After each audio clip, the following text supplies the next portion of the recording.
Hello, everybody, and welcome back to the Lex Talk Stuff podcast. I know I came back after a month. I was gone. I went into the ether, and nobody could find me. Oh God. But so today, I also have a new microphone, the Elgato. This is really cool, and I've been trying it out, and it's really good. These are my old PlayStation headphones. Like, they have some like scuffs on them. I'm not the biggest fan. But this microphone was recommended to me by one of the guests that I had on before, Mario Lima from Connery Curious and the Friggin' Nerds podcast. And so he just sent me the Amazon link and was just like, "Here, try this out. I think this will fit your computer." I was like, "Okay," and went from there. So now I want to introduce my guest here. Care to introduce yourself? Hey, my name is Zach Lambert. I know Lex from college, and um, I'm a freelance videographer. My main job is AV media technician for college, and I'm so glad to be here. I'm ready to talk about whatever you have in store. So today our topic is about Star Wars. Well, Star Wars pitches, I should say. Mm. Is that gonna? Because we've known each other for 5 years. Mm. Isn't that crazy? That we've known each other for 5 years. I was thinking about that the other day when we saw each other, and I'm like, holy cow. We met in 2019, then COVID happened, and now we're here. Yeah. We started college together. We started depression together, and then we started work together, and then we started depression again together. Especially the second depression part. hmm But yeah, so what I wanted to you know go over today was like some of our pitches for Star Wars, because you and we've both had pitches Oh, over the absolutely. years. We have absolutely been like, you know what? How about if they did this, or what if they did this? And like I remember years ago when I was just learning some of the Star Wars lore, I had an idea for a Revan trilogy. Like the first one is Jedi Revan, and then the second one is Darth Revan, and then the third one would be based off of how like neutral he is, and call it Nomad Revan. Hmm. That was my idea for a trilogy for Darth Revan. I don't know if we'll ever get that, because one, I don't know who's going to do that. Two, I don't know if I necessarily trust Disney to do that. But you know what? For now, to do this, to make this fun and not depressing, let's say, okay, they're capable of doing it. They're capable of making something great, and they have given us a couple of great things. The first two seasons of Mando were good. Andor is great. I Love loved it. Andor. I hmm I definitely can understand. I have a lot of well, not bad, but I have a lot of Star Wars hot takes, and I can I can understand why a lot of people might not like Andor because it's not super fast paced. It's slow building.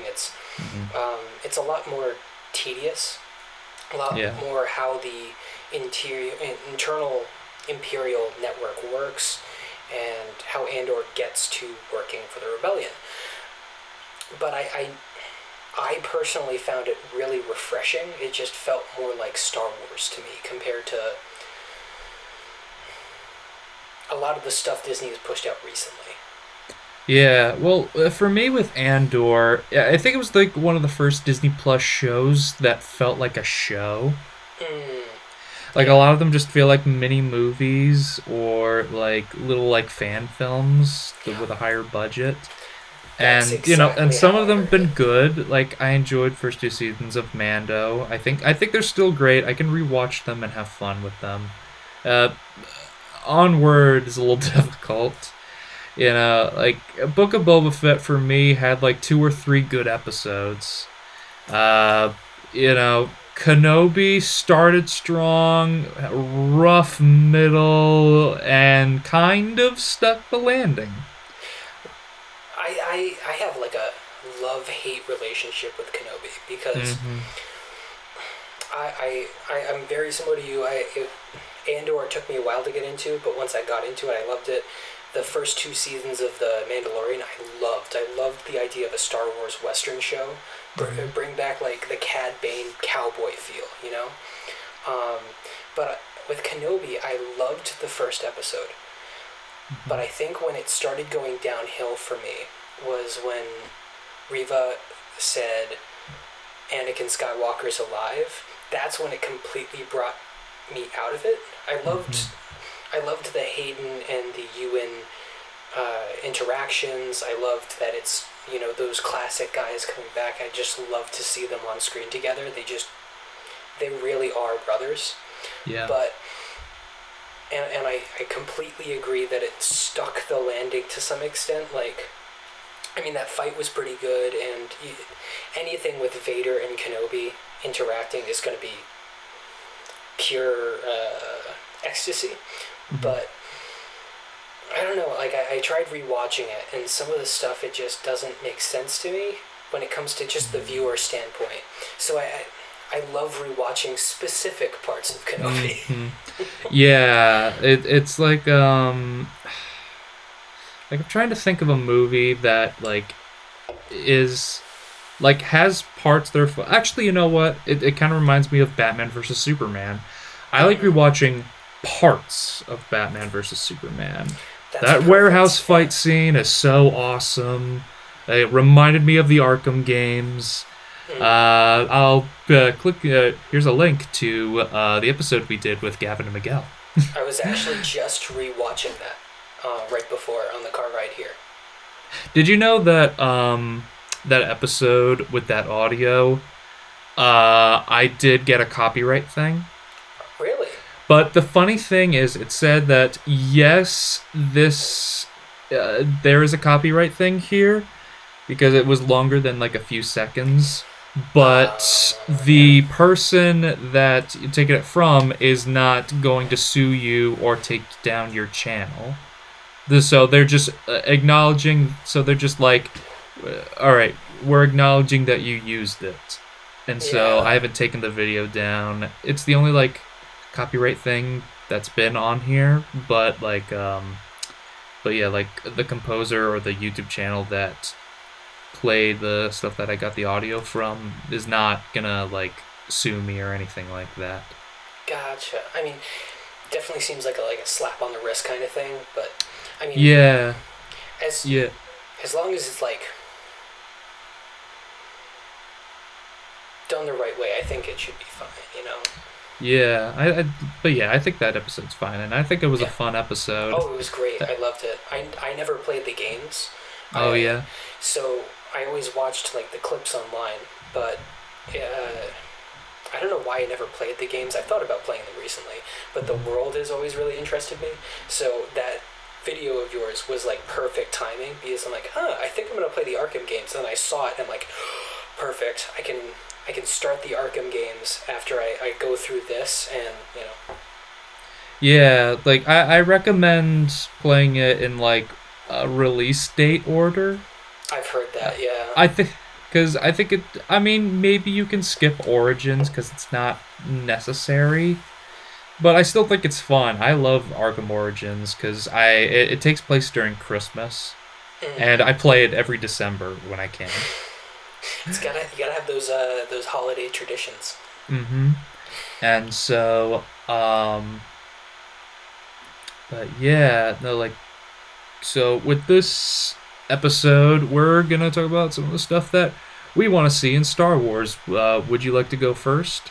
Oh sure. I mean, you know me. I'm with Star Wars. I've grown up with it all my life, but when it comes to the knowledge, I'm almost like that demon cat from Adventure Time that approximately knows everything. Um, but I mean, are we going off themes or just spitballing? I mean, more spitballing. I have like a mixture of original ideas mixed in with like lore stuff. Like I got like four pitches right off the bat that I could use. But like, what's your first pitch? What is the Zach Lambert uh, Star Wars uh, the Star Wars movie or TV show that the universe needs to see? Honestly, I'm a big expanded universe novel guy. I loved the Heir to the Empire series. I mean, anything Timothy Zahn wrote was fantastic. So if I had to make anything, it would be the Heir to the Empire series. I felt like, especially with the sequel trilogy, it fell flat with the Luke I know, and it was more realistic to how Luke would react to learn about the Jedi's past and really who they are.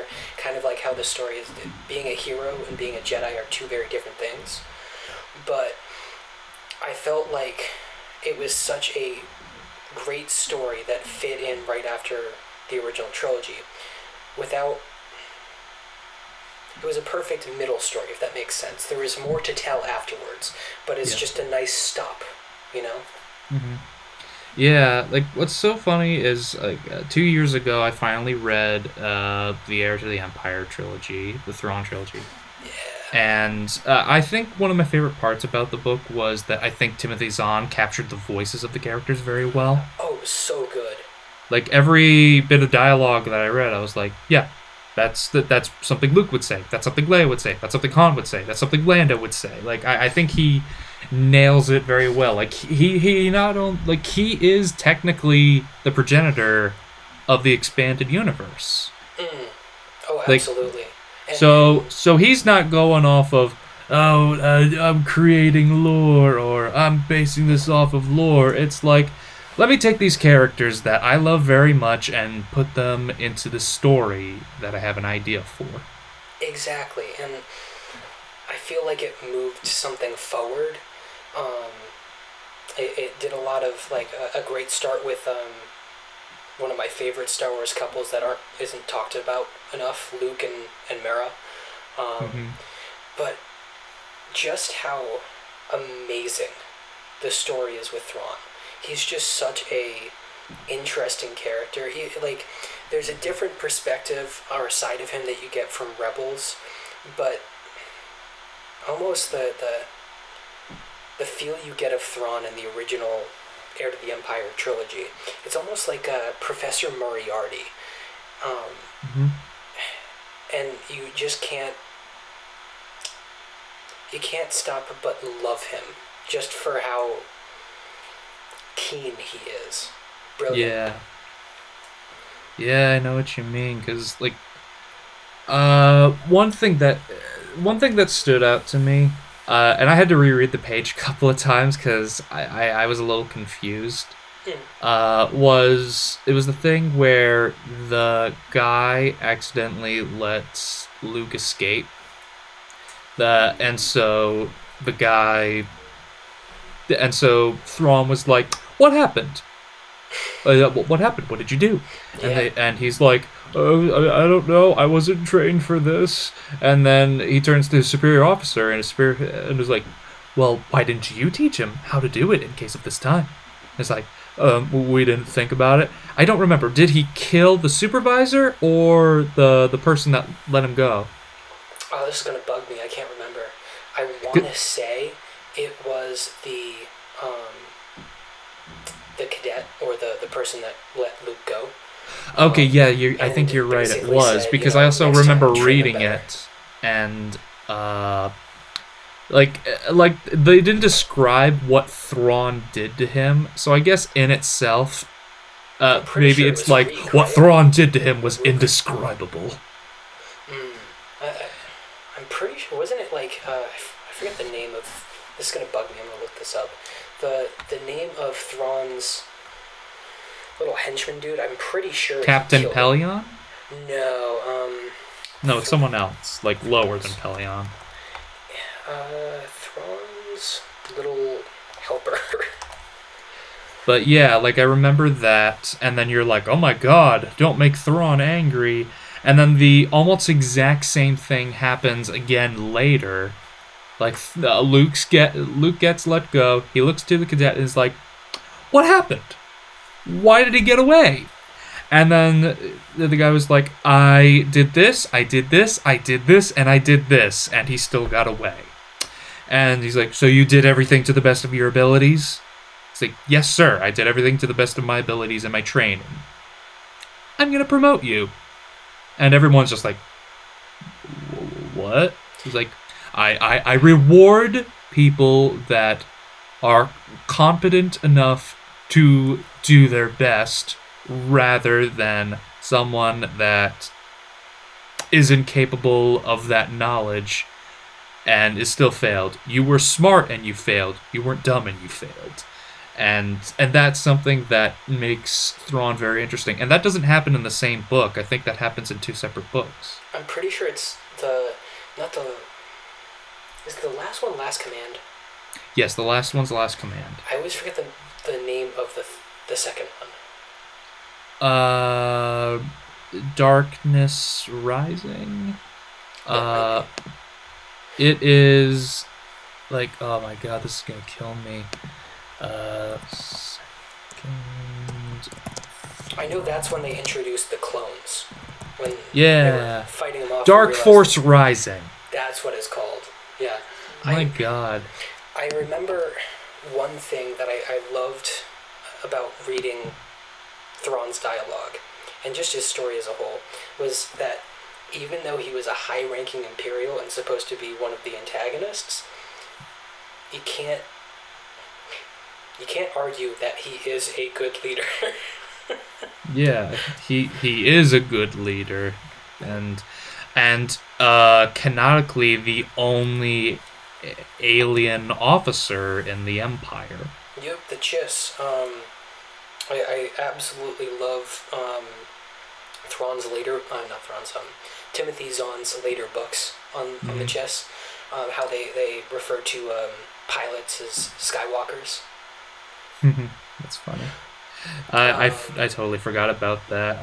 I remember listening to the audiobook of Outbound Flight. I maybe shouldn't have, because I heard a lot of stuff was cut out of that. I don't know much about it, but I think it was an okay book. Yeah, I mean, I liked it, and I liked learning about the Chiss, and I liked seeing a young Thrawn actually be, like, friendly. It almost reminded me of, like, almost the complete opposite of Anakin, talking with Tarkin before he turns into Vader, and having those interactions. But I also love the thing that Thrawn is like the one person that knows it's Anakin, but just kind of holds it over his head. Yeah. So yeah, your first one would be an Heir to the Empire movie. Would you just do the whole trilogy, or would you just do the first one? That's a good question. I'd probably do the trilogy if I could, but start with the first one. I don't know if it would be a series or a movie. Probably movies. I'm getting fatigue of all these series. I love miniseries like Andor, or a great example of one of my favorite uses of the series setup is that show Chernobyl. I feel like they did it so well. Really good drama. And they paced it so well, and it's a longer episode. I could maybe picture that, kind of separating it into chapters, but I forget the name of the guy. I'll have to send you the link so you can, tag him or something. But there's someone animating Heir to the Empire, the books, online. They've been doing it for a few years now, and I've always liked watching their episodes every time they come out. But one thing I'd be worried about is that each episode would be too short with the chapters. I'd probably go movie. How about you? What would your off the hip choice be? Yeah, for the Thrawn trilogy, or for my own thing? Your pick. Okay, so, and I've had this thought for a while. I wrote it down right here. So I wrote like a story where I was thinking about, going back to the basics, what is it that everyone loved about the original Star Wars? And I'd say it was the characters on a fun space adventure. And so I wrote something similar, but also like kind of different.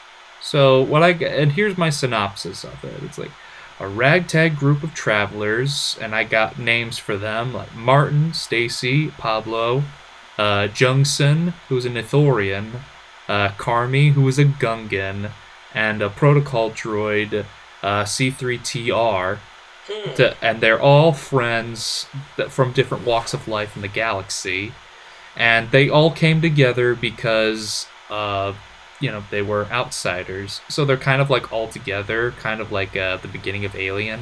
Yeah. And so maybe they pick up someone along the way. I haven't thought that far to add to their group.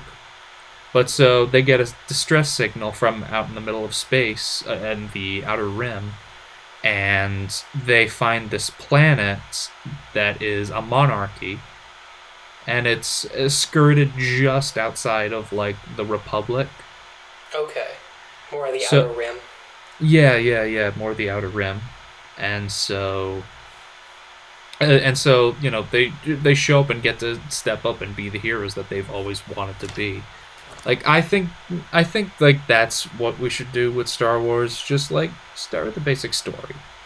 I couldn't agree more. I will say one thing I struggle as an aspiring writer and storyteller is really starting with something original, and Yeah. it takes a long time for me to come up with stuff like that. But I do find it helpful to have basis, like you said.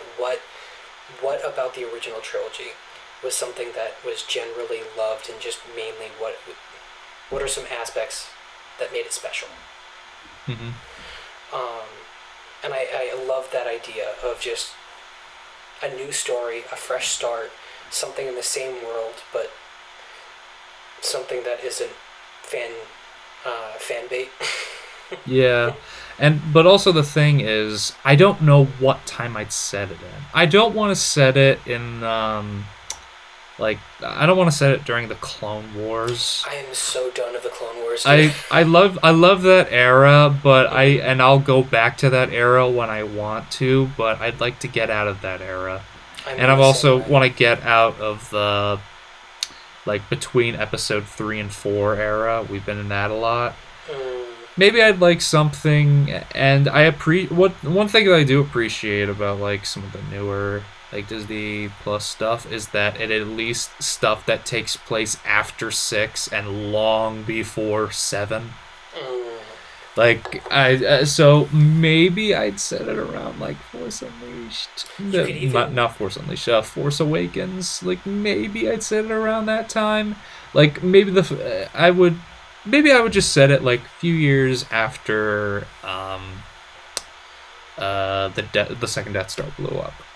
Yeah, that would work. Another thing that pops into my head based off of what you're describing, it kind of reminds me of that time period before the Republic in the prequel era got its stretch. Hmm. Um, and you could almost do something in the time of the Old Republic or the High Republic, where you could either do the Republic was struggling and trying to gain more worlds but didn't have the number it had, or you like an era where the Jedi are ignorant and have a lot of connections with the Republic, and it's just there's limited reach, or what they're focusing on. I should say. Yeah, like, but yeah, like I think like something like that would be so fun. I Oh, don't know what absolutely. the alien race would be. Maybe we could make a brand new alien race. That's the best thing about Star Wars. It's a place for everyone, and it's a place where your creations can go wild.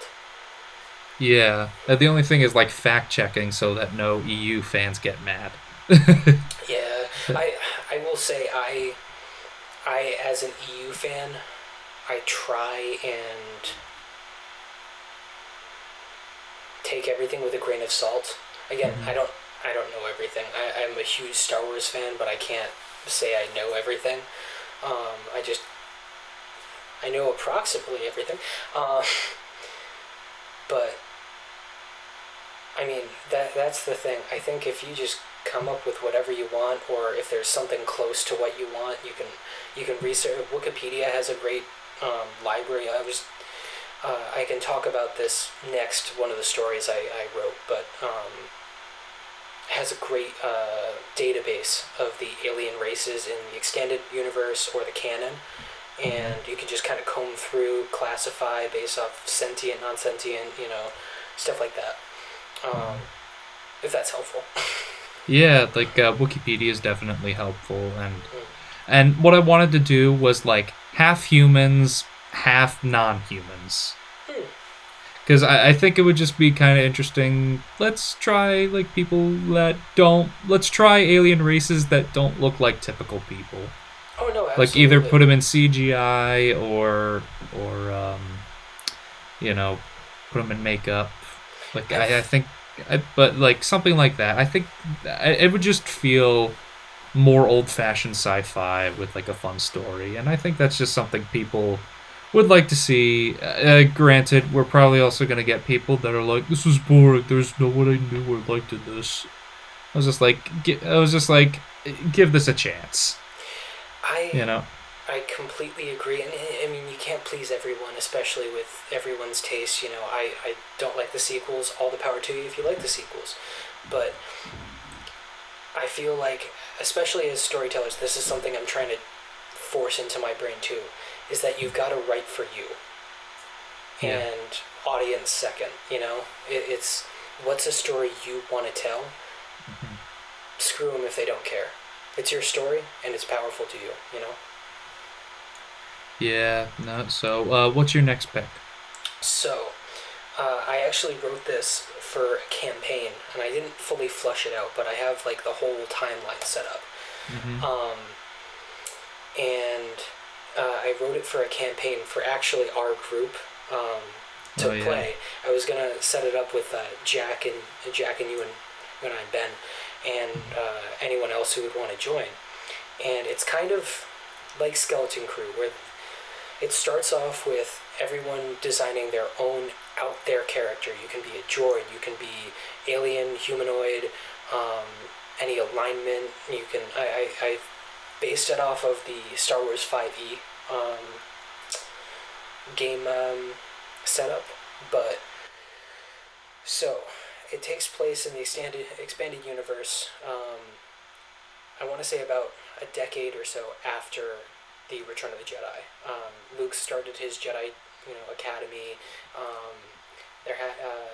The golden era characters are in their parenting years, or forming really who they are years, and I wanted to try and really make it as individual as possible and expand the world.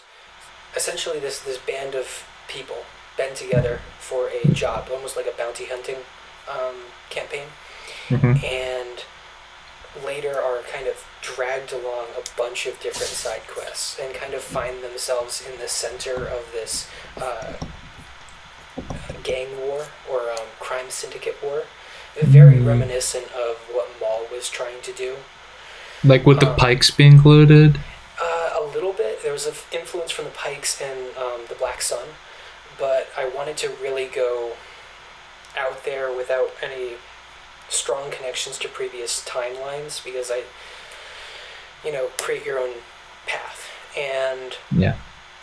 um, essentially, they fight this big bad. They get involved in this crime syndicate war, and it's in this time where the remnant of the Empire is really dwindled, and there's the Republic, but there's not a lot of people that have what's the word, support towards it, or fully are behind it.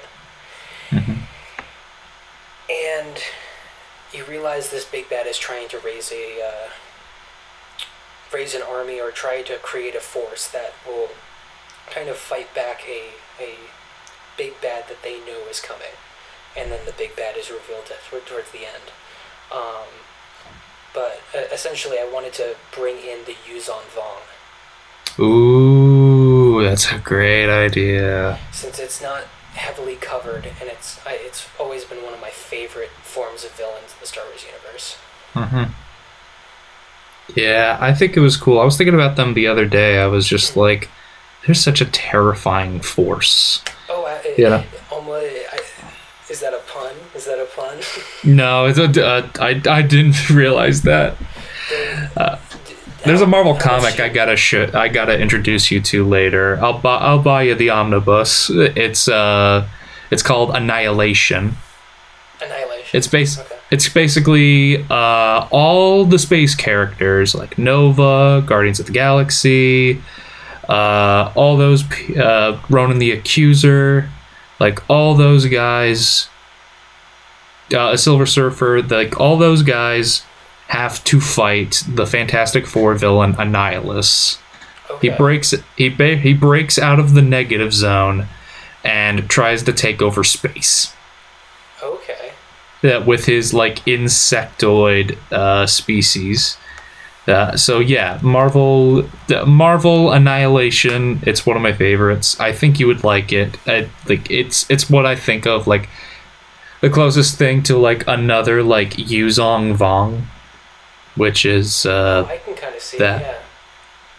I'm looking at it now. Yeah, I'd love to read it. How much do you know about the Yuzon Vong? Excuse me. What I know of the Yuzong Vong is that they are from a far, like they are like outside of even like the unknown. Like they are from like far away. Isn't it also implied that they also made the technology that everybody uses, or is that something else that I'm thinking of? I'm not sure about that.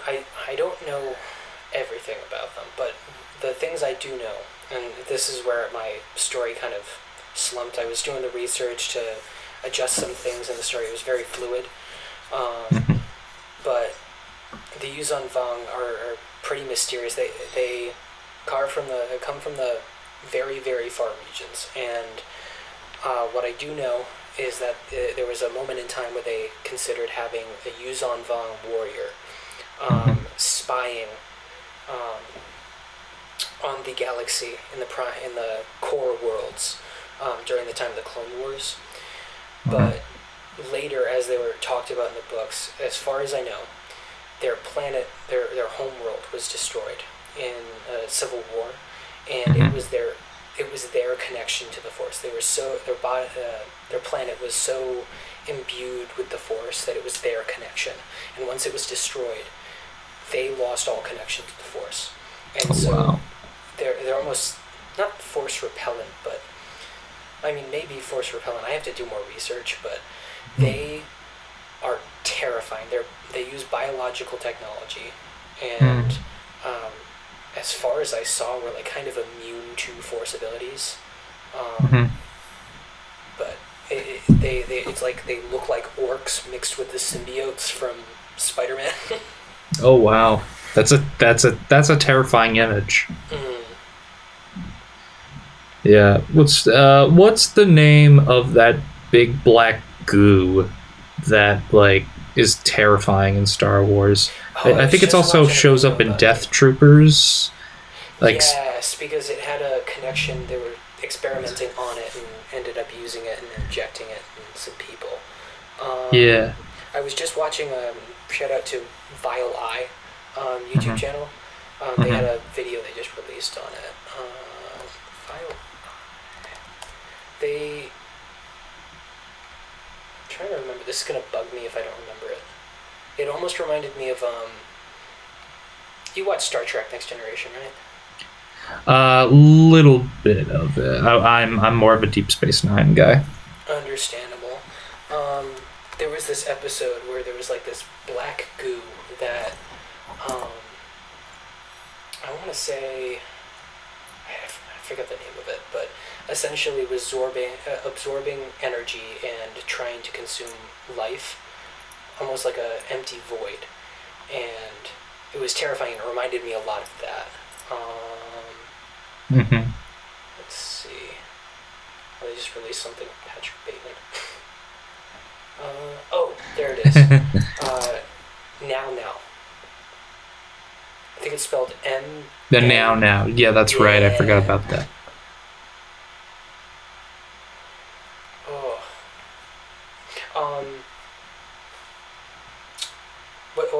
Anything? What's your next idea? My next idea? Yeah. So, do you hear an echo? Not really. It might be on my end, since I'm still setting up the office. I haven't set up a All right. Maybe there's. Oh, I don't hear the echo anymore.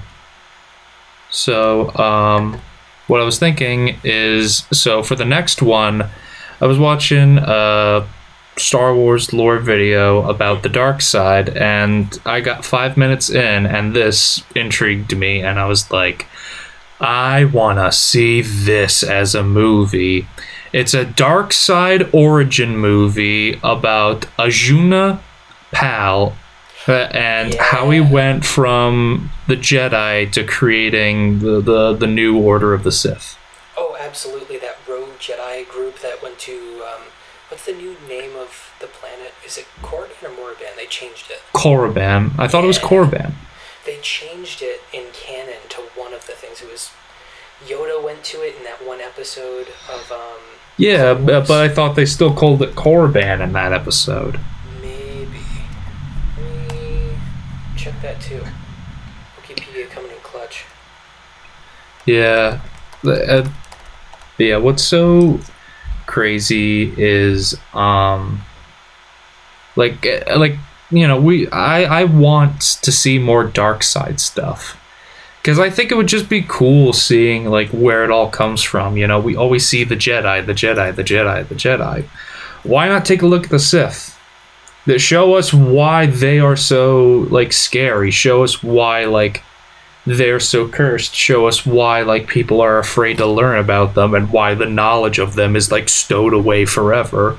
It's like, oh, you don't want to read that. Those will give you nightmares. Oh, it's atrocious.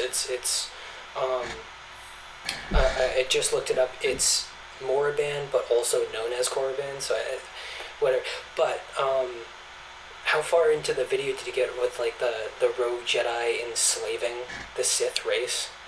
Yep, but the enslaving the Sith race, you know, the Jedi. No, the Jedi didn't attack. No, they were exiled there, and then, you know, they created their own way of life, and then Ajuna died, and he was buried, but, like, his soul could see for generations, and he saw what happened to every Sith that came after, like, that they became a bunch of just selfish assholes. Yeah. But the only thing that was not clear is like why Ajuna left. That I'm not sure about. Because I don't think anybody is. I think it's just such unexplored territory. Oh, absolutely. But the thing that made his spirit like move on was Revan. So then you get your Revan. You get your Revan in there. So yeah, I think that would just be an interesting movie. Like, just do like I would just do a 3-hour long dark side movie of that. Oh, absolutely. Or like even like a Tales of the Sith, where it's like one episode is on Ajuna Pal, one is on like Darth Bane, Darth Revan, and then they could do another episode on like Plagueis, Venomous, his their teacher, Tenebros. Yeah, and then Palpatine, young Palpatine being recruited. Yeah. So yeah, that's what I want to see, because I love seeing like dark side stuff. Like a lot of the books I have are dark side based books. One of my first Star Wars extended universe books was Plagueis. Oh, it's so good. And it was a great book, and you know, I don't know if it's on your list here, but I want to see that be a TV show. Oh, it's on my list. Yeah. Okay, so yeah, so I'll stop talking about it and you can bring it up. But so, what's your next one? So, like you mentioned, the Plagueis novel. I mean that is, I mean, self-explanatory. If you've read the book, it's so good. I mean, I have spent hours and hours about who I would fan cast as Darth Plagueis. Mm-hmm. Um, the voice, I almost picture something like Boris Karloff, you know, Yeah. like a British baritone voice, but the face that always pops into my head is Cillian Murphy. Yeah, for Palpatine? For not Revan, Plagueis? Plagueis. Yeah, but just because of the sunken eyes. Yeah. I've wondered about I Palpatine. have a pick, and I think I've told you about him. Who would be the perfect young Palpatine? You could still do this now. He's young enough. He can do it. I don't think you could pass him off as a teenager. Maybe 17, 18.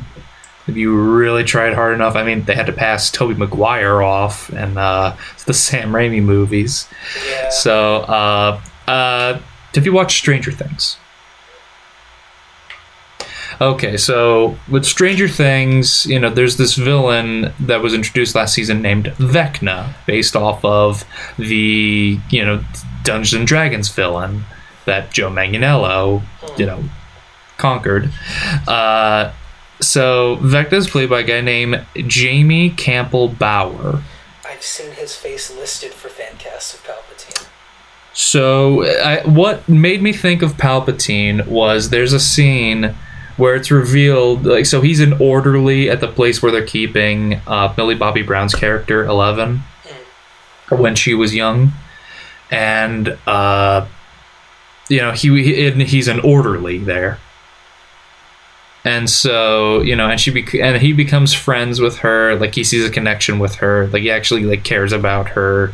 It's like, yeah, we're kind of similar. And then, it's revealed that he was actually the first one. He was the first person to have these powers, these dark powers, and he had an inhibitor in his back, and so 11 took it out, and then he rained hell on everybody and killed all the other kids there and all the other orderlies.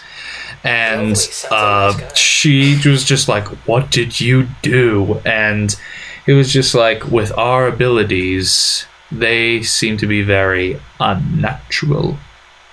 And after he said that, I was just like, you would be a great Palpatine. Oh, absolutely. You'd be a great young Palpatine. I'll send you the clip later. I'm probably going to just put it in the edit right here. Roll the clip. And so yeah, I think that would be cool. I would love to see Plagueis. I guess he showed up in The Acolyte. Yeah. So, did you watch The Acolyte at all? No, I haven't. I watched the first episode, and I will say, I was holding my breath after the first episode. I was really intrigued. And then, after the second or third episode, I started losing steam and I stopped watching it. I've seen the clip of Plagueis on YouTube, but it just doesn't make sense to me timeline-wise. I mean, I understand, Plagueis, the novel, isn't canon. They're reorganizing, but I don't know. The show wasn't my thing. If you like it, all the power to you. It just didn't feel like very good Star Wars to me. Again, like you said earlier, a lot of the new Star Wars stuff reminds me of fan films, and they're great for fan films. But Star Wars, just in general, I'm very picky with, and I don't mean to come off standoffish with my Star Wars opinions. I just feel like a story has a conflict and a resolution, a beginning and an end, and especially with I love the extended universe. I don't know, I'd love to see them as movies, but I don't know, I feel like stories need a beginning and an end. But I'm getting off topic. With Acolyte, it just reminded me a lot of the Kenobi series, where it's just left ambiguous. There could be another season, and I don't know, it takes me out a lot. But Plagueis showing up, I think he was like peeking out of a cave or something, right? Yeah. Or it could just be another Mune. Definitely possible, but they really, in the VFX department, really pushed for those orange eyes. And as far as I remember from the Plagueis book, they love just staying on. There's homebodies. They're like the inspiration for, introverts. Yeah. So I don't know if I'd watch Acolyte Season 2, but if there was a Season 2, I would be really curious what they would do with Plagueis. I can't guarantee I'd like it, but... Yeah, no, I agree with you. I think it's just, I don't know. We'll just have to wait and see. I would like to see this, Cillian Murphy as Plagueis, I'd be down. Jamie Campbell Bower as Palpatine, I'd be down. I think that'd be great. So, anything else you want to say on that, or move on to my next one? I don't know. I definitely have to. I'll finish up with saying I definitely agree with your cast based off what you were saying. It reminded me a lot what you're describing of that scene in the book where Palpatine kills his whole family using the Force, raging out. Mm-hmm. Kind of reminded me of that scene with Magneto raging out in the X-Men movies. Mm-hmm. In the office after his mother was just killed. Yeah, something like that. That would be really cool. I'd be down for that. So my next one is it was something that I wanted after seeing him again in Mandalorian.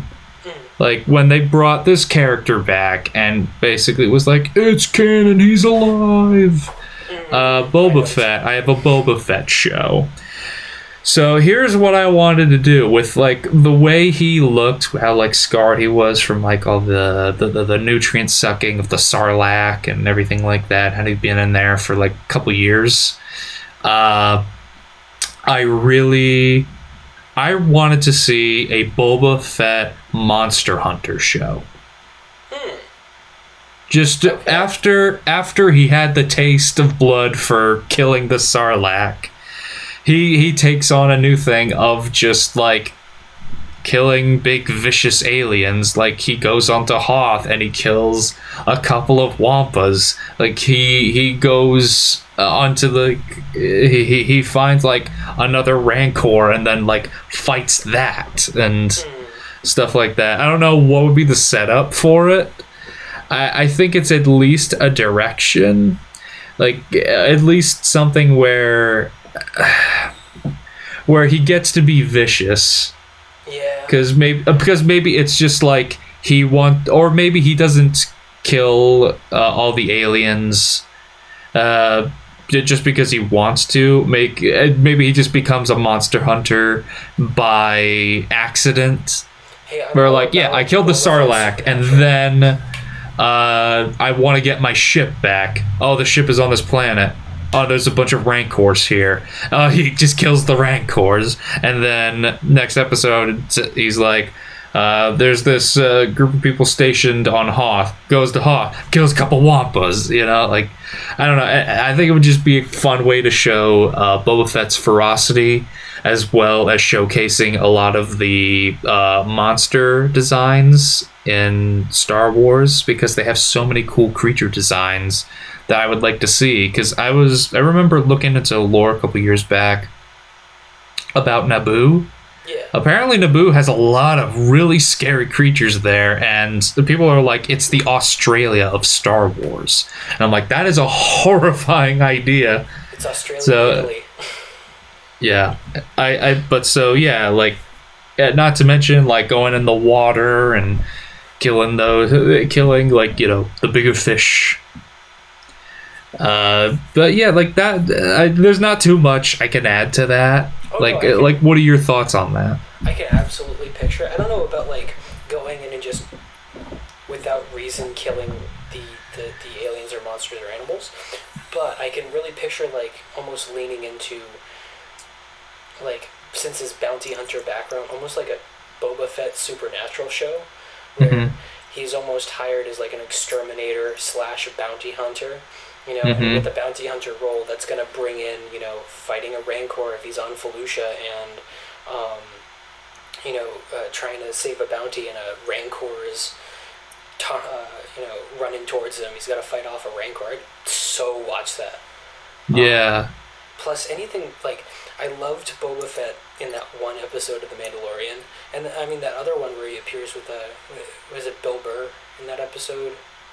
Where they Yeah. do Yeah. combat. Yeah. I Like, loved Boba Fett in those episodes, but the book of Boba Fett, whereas it completely lost me. The premise is great until it just like, when did Boba Fett not be Boba Fett? yeah. Like, I think the thing is, he and even Tamora Morrison pointed this out. He's like, I think I'm speaking too much. I think some of these lines should go to Ming. Like, I think I think I'm talking too much in this show, and like, just do the lines. We have Like, to keep in which mind- I think what's so funny is I appreciate. I think we get this more with Star Wars than like anything else. Where like even some of the actors, like who are either fans or have been part of it longer than some others, and feel a more like a deeper connection. Like Mark Hamill on The Last Jedi, where he's not just thinking of this as just a paycheck. He's just like, this is my legacy.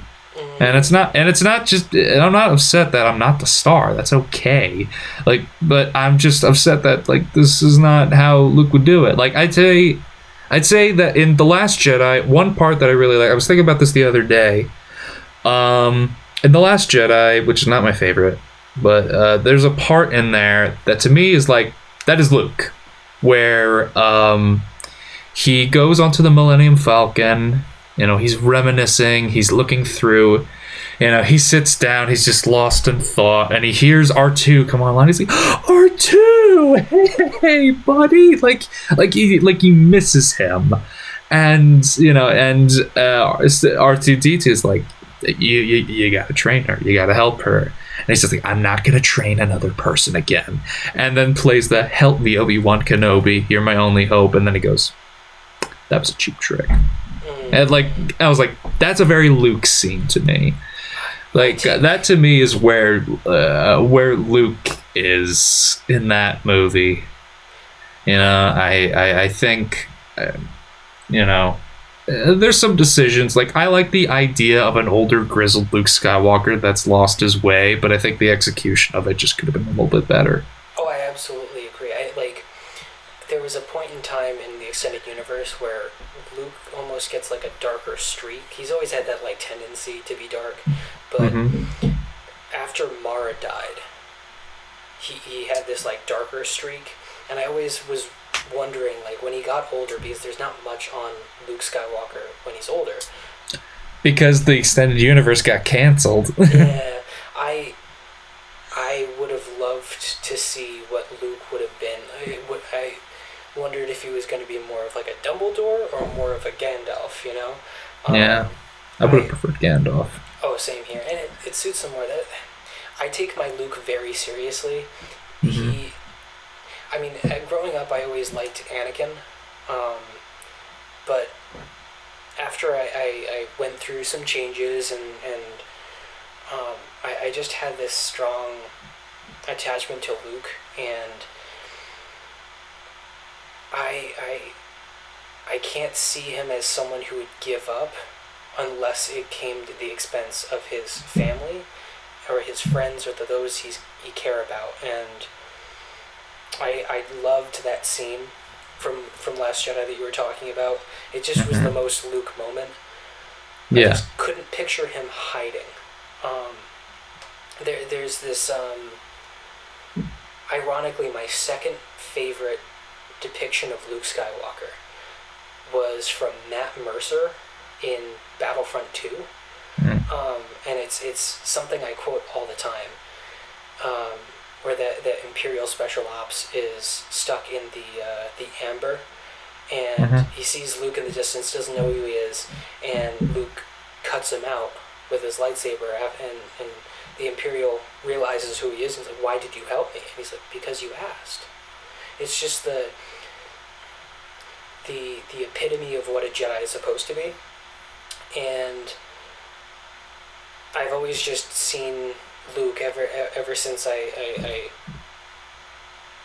grew to appreciate him more, is that we all could grow to be a little bit more like Luke.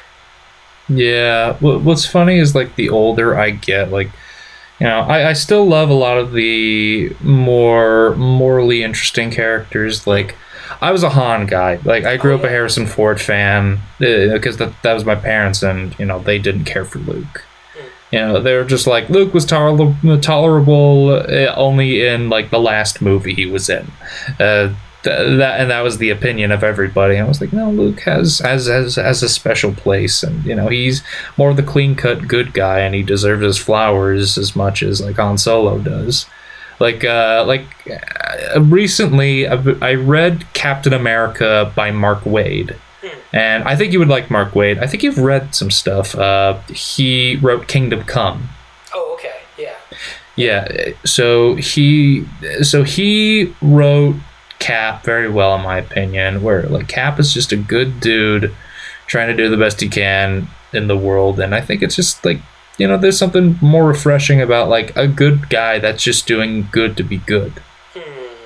You know, and you gotta have those I think that's the thing that people just kind of lose on Luke, where like he is a good guy just trying to be good. Oh no, absolutely, and like I love the change in Luke, and it's not often really honed in on, is the change between A New Hope and Empire Strikes Back. And actually, I want to loop back to this later because one of my last pitches will be a show, Clone Wars style, limited series of a few like comics animated to the Clone Wars style between the 3 years of A New Hope and Empire Strikes Back.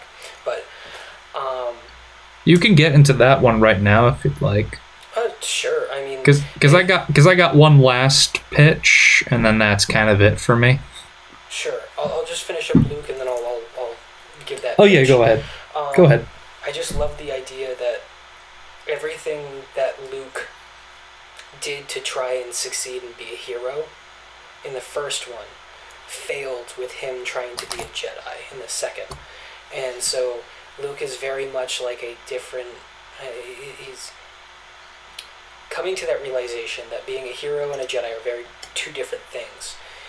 And in my opinion, a Jedi is a hero, but a hero isn't a Jedi. And how do I describe it? The Luke growing into his shoes, realizing who he can be as a Jedi, just really motivated. God, I can't speak. Motivated me, especially as a kid, to just try to be the best I could be. But that everyone has those parts that we don't talk about. You know, like, you know, he's this really, you know, chipper, like kind guy, but you know, he's got this tragic story of his father being a Sith Lord and mother dying in childbirth. But anyway, later note. Yeah, so I had an idea a while back when I realized that there was 3 years between A New Hope and Empire Strikes Back. Like, what happened then? So I started looking into the comics, and there was this one comic I'd love to see in Clone Wars animation, where they're raiding... Are we thinking of the same thing? Han drives an AT-AT into an Imperial manufacturing plant. Then we're not thinking of the same one. I was thinking of Vader Down. Which one is that one? Oh, it's the one where it's like, I am surrounded by fear and dead men. Such an iconic quote. I love that Vader quote. Yeah. It might be connected, I don't know, but essentially Luke, it's his first confrontation with Vader. And he's running down the hall and sees Vader. They ignite their lightsabers, and Luke and his anger is trying to strike at Vader, but obviously he's not trained like he is even in Empire, where he's met Yoda and stuff like that. He is striking at Vader, and Vader's like, you fight like you've never held a lightsaber before. And he's wondering who he is, and Luke says, you killed my father, and Vader says, I've killed many fathers, you'll have to be more specific. And then at one point, Vader force grabs Luke's saber, and he's like, wait a second, I recognize this. But before he could finish the thought, Han, driving an AT-AT with Leia, stomps through on top of Vader, and then Luke escapes. But I feel like that would be such a great show. I feel like there's a lot that could be done in the Clone Wars style. Like, I won't dive... I'll save it for another time, but like the Clone Rebellion would have been such a good thing to see in the Clone Wars style too. Yeah. Do we get the Clone Rebellion? I thought we were going to get the Clone Rebellion and Bad Batch. I didn't see season 3. So, yes and no. There's like a kind of Clone Rebellion, but I think it was like originally in the Star Wars Battlefront 2 game, and some of it was cut out because it was too dark for a kid's game. But it involved the Kaminoans cloning clones of Jango Fett, but purely making them, making their allegiance to be Kamino, and they knew they were gonna be taken over by the Empire, so they started fighting back against the newly branded stormtroopers who were still clones, and so the Empire sent Boba Fett and the stormtroopers to fight the clones on Kamino. And there's this line, I don't know if it was ever recorded by Tamora Morrison or not, but it involved hearing your enemy scream with your own voice. And the realization of it kind of similar to that one Clone Wars episode where it's like they're fighting clones and they're taking off their helmets and realizing that's me. Just seemed like such a cool thing. I'd love to see. Yeah, no, I think that would be cool. Like a lot of those comics, like especially some of the newer ones, like ever since Marvel started doing like the comics when Disney bought them, there's been some good ones, like which leads into another pitch, that my last pitch. But I want to say, like, I want to try to read the Kieran Gillen, Jason Aaron run on Star Wars, because I think they're the ones that did Vader down. I'm pretty sure. Yeah, let me. I'll check it on. I'll check on it later. But so my last one, and this is not a movie or a TV show. It's more of a special, like maybe like a 45-minute special. Because I think that's all the time you probably need just for this. It is a Darth Vader special. And I didn't want to do a movie or show. So what I wanted to do was a special. And the special is the origin of Vader's castle on Mustafar, based on the Charles Soule comics. Okay. Because I think that would be kind of fun, because people forget Darth Vader has a castle. Oh, absolutely. Yeah. Yeah, like I think it would be fun, and like showing. I think what would be badass is seeing the scene of Palpatine being like, "Where would you like your palace, Lord Vader? I would like it here." That, like, just on Mustafar, where it's like where I was reborn. I think there's something in a comic or something about like how it was pinpointed to overlook where Vader was born and Anakin died, and it's just like I think something like that. Like it would feel like a TV show episode, like, but you don't like see any more after that. I just think it'd be fun. You give people that like little taste of Darth Vader, and then that's it. You don't do like a Vader show or a Vader movie trilogy because you don't want to oversaturate him more than he already kind of is. Agreed. Yeah. And then that also leads into another thing that I don't think you and I had talked about. I think we talked about it briefly at a party last week. You know, the passing of James Earl Jones. Yeah, like that was sad. I was coming home from work and Jack texted me being like, "Hey, James Earl Jones passed away." I was like, "What?" Dude, I had like such a bad week when that happened. Like, I remember, like, I think it was the same week that Alan Sean Feinstein passed away. Yeah, that's right. Yeah, I saw that. That surprised me. You know, like, it's just like, man, I hadn't thought about him in years, and then it says he passed. And I was like, oh my god. Yeah, but yeah, like, I mean, James Earl Jones, we knew it was gonna happen. He was in his 90s. It just kind of came out of nowhere a little. You know what I mean? Yeah, absolutely. Very similar to the Carrie Fisher death. You know, not that. Hers was more out of nowhere because no one was expecting that so soon. To be honest, I think she. What was it she quite died from? Did she die of a heart attack? I'm not entirely sure. How I mean it reminds me a lot of it is that you can't imagine your icons dying. And so when I thought of James Earl Jones, I thought of Darth Vader, and I thought, you know, he'll be around forever, and you just kind of, it's the same way you see your grandparents too, and it's just, I don't know, it's they'll never be replaceable, you know? Yeah, and I'm gonna put a little montage here of all of my favorite Vader quotes right here. You are part of the Rebel Alliance and a traitor. Take her away!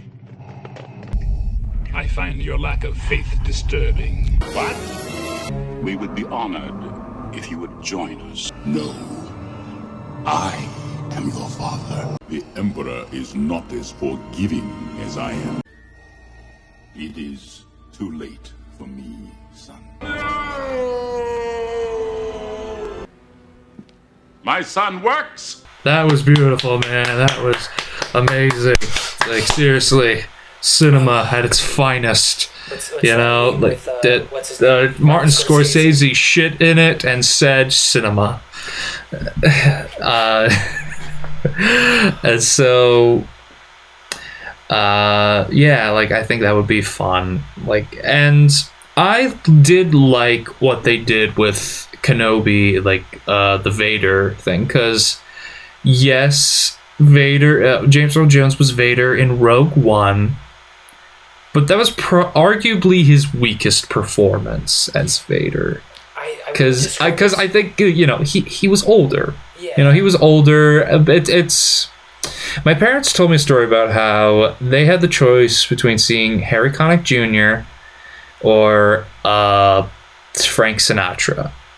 So they went to see Harry Connick Jr. because they were like, you know, Frank Sinatra, we like Frank Sinatra, but he's like forgetting the words, and, you know, he's like stumbling, and, you know, it's like, do you want to go see a show that's just like, just to say you saw it, or do you want to see something like great? And so, like, even though he was not bad in the movie whatsoever, but you could definitely just hear how tired he was. You could definitely tell in the somber tone of the voice. It didn't have the same command as, like, that line from A New Hope, like, you are part of the Rebel Alliance and a traitor. Take her away. It didn't have that same energy. Or even, what? Because, like, and with the Kenobi show, I think they can get away with this. Because Vader's voice is robotic. So with the cadence, like, so it would not throw things out of loop. And when we first heard it, we were like, wow, James Earl Jones sounds great. Like, we couldn't tell the difference until they said, oh, it's a text-to-speech. I was like, oh, wow, that's really good. Like, I don't like it with Luke, but but I think it worked with Vader. I think it really works with Vader. With Luke, I would almost just prefer a recast. Just have Mark meet with someone and choose the next Luke, and just go.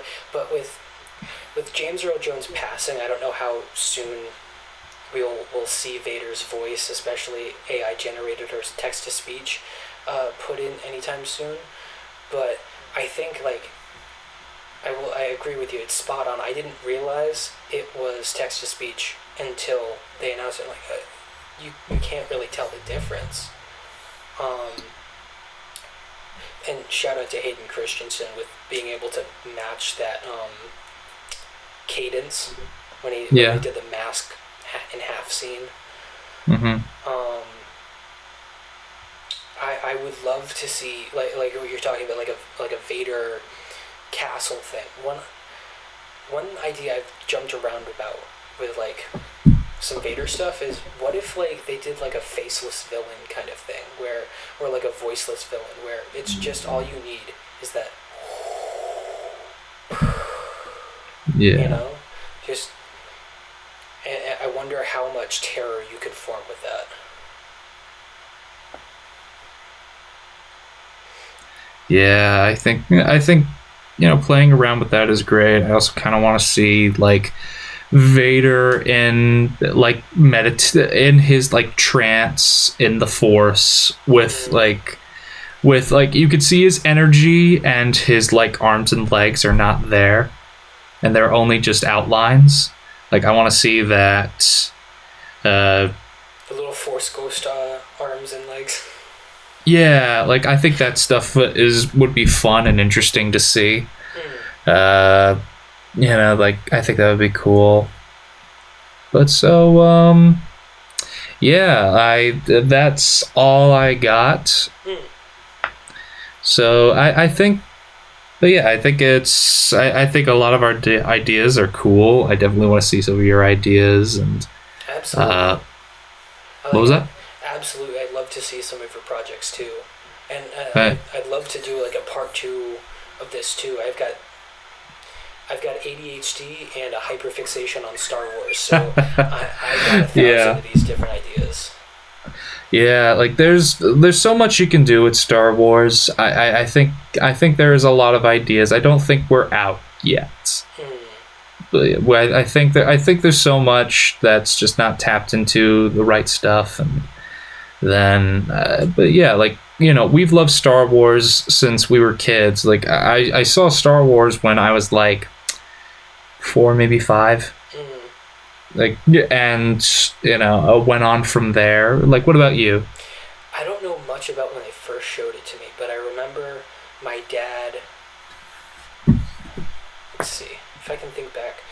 I know they showed me the original trilogy before the prequels, but I remember growing up, I loved watching the prequels in the downstairs TV room, and I'd always have to close the door on the TV room, because if I watched Revenge of the Sith, my sister was too young to watch it, especially with that one scene, in the Jedi Temple. But I want to say I was around the same age, 4 or 5, back in 2004.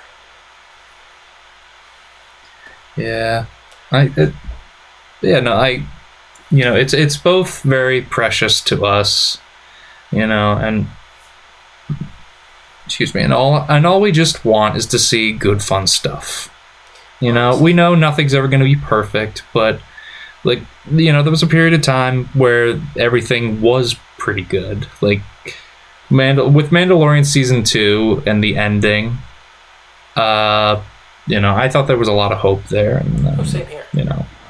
I would like to get back to that era.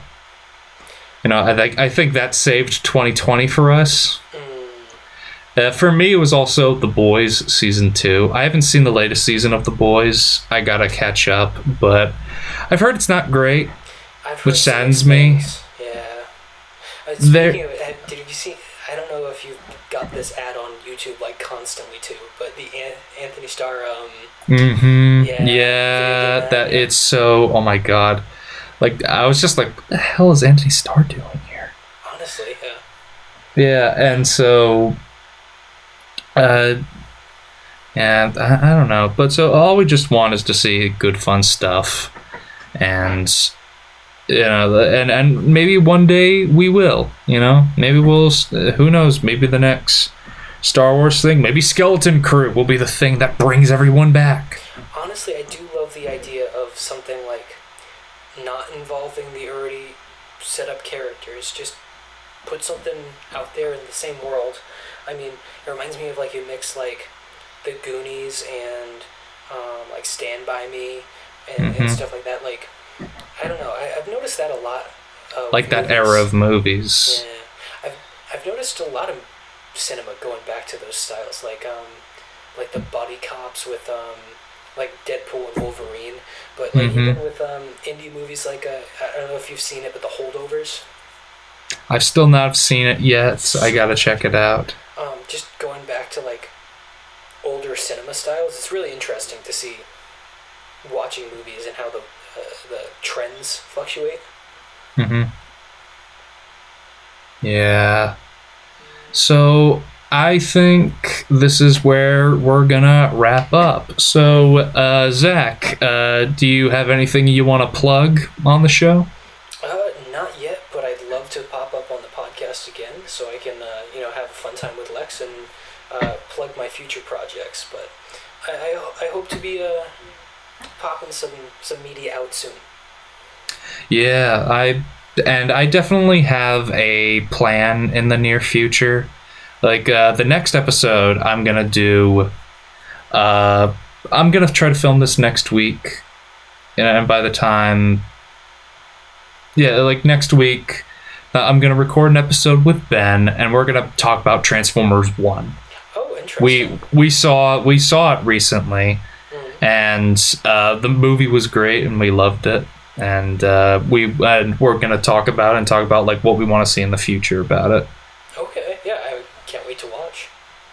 And I also have, I think I told you this, about an idea for like maybe like a 20th episode, some sort of reunion thing of getting so many people on here.